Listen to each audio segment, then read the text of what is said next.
जोर से आवाज हुई। सीमा को लगा कि पटाखे फूट रहे हैं। वो डर के मारे घर से बाहर निकली। देखा तो सामने योगेश यानी कि पतिदेव एक बुलेट बाइक पर बैठे हैं। अरे डर गई क्या? बाइक लेकर आया हूँ तुम्हें घुमाने के लिए। सच में? मुझे लगा पटाखे फूट रहे हैं।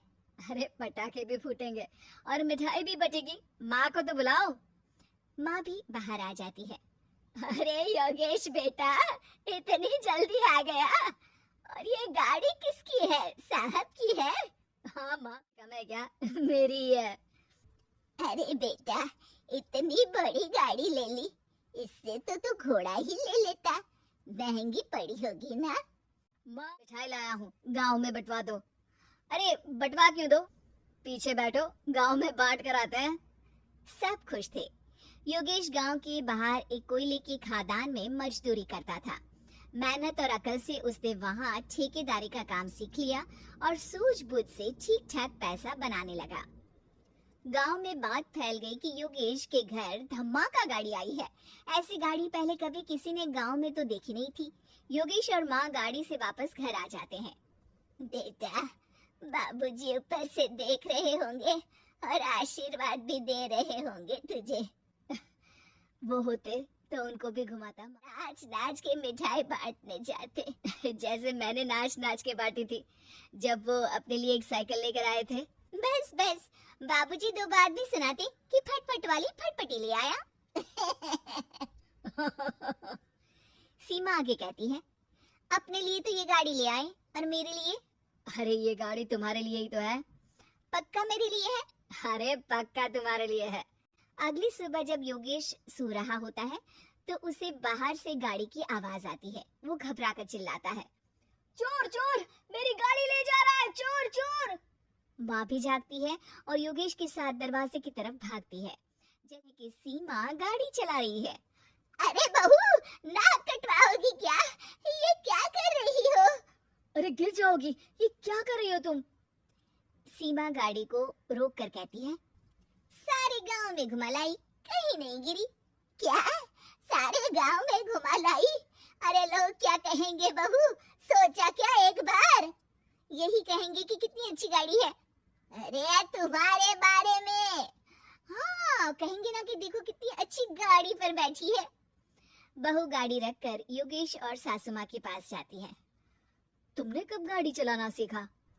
हमारे बाबूजी के पास पुरानी स्कूटर थी, सीख ली। फिर स्कूल में एक मास्टर जी भी ऐसी ही गाड़ी लेकर आते थे, उन्होंने सिखा दी। हाँ, स्कूल के मास्टर पढ़ाई का कुछ सिखाते तो कुछ भला होता। अरे बहू, अब गाड़ी मत चलाना। हमारे परिवार में कभी किसी औरत ने पीछे से आगे की सीट पे आने की हिम्मत नहीं की है। तुम भी मत करना, समझी? जी समझ गई माँ जी। सीमा सास की बात सुनकर चुपचाप रसोई में जाकर उदास होकर खाना पकाने लगती है।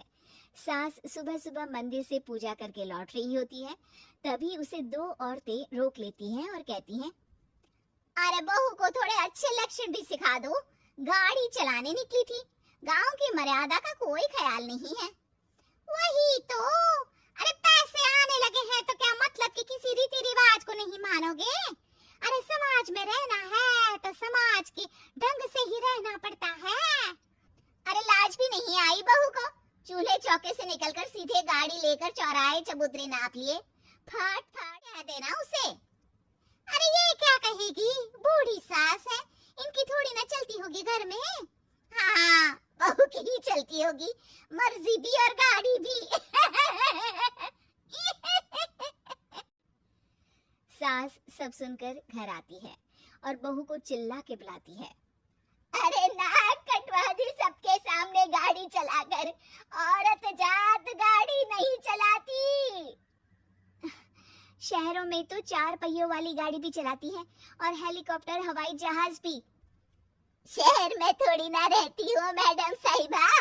आज के बाद निकलना बंद तुम्हारा घर से।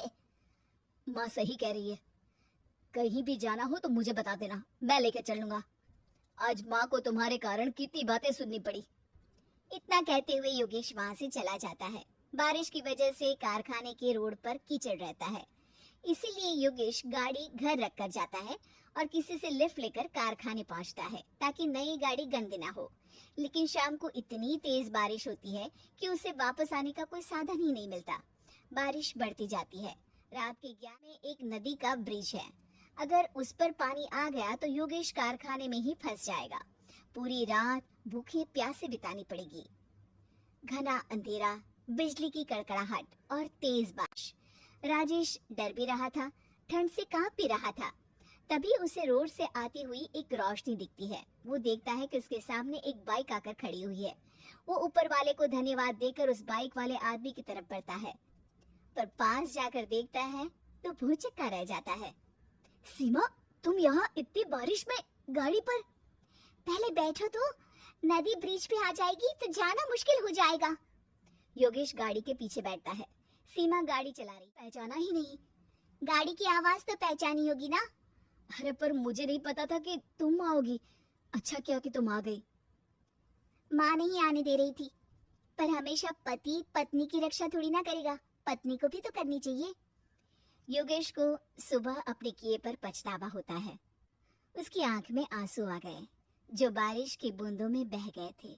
उसके बाद सीमा को सास ने और योगेश ने खुशी खुशी समाज की सीमा लांघने की मंजूरी दे दी।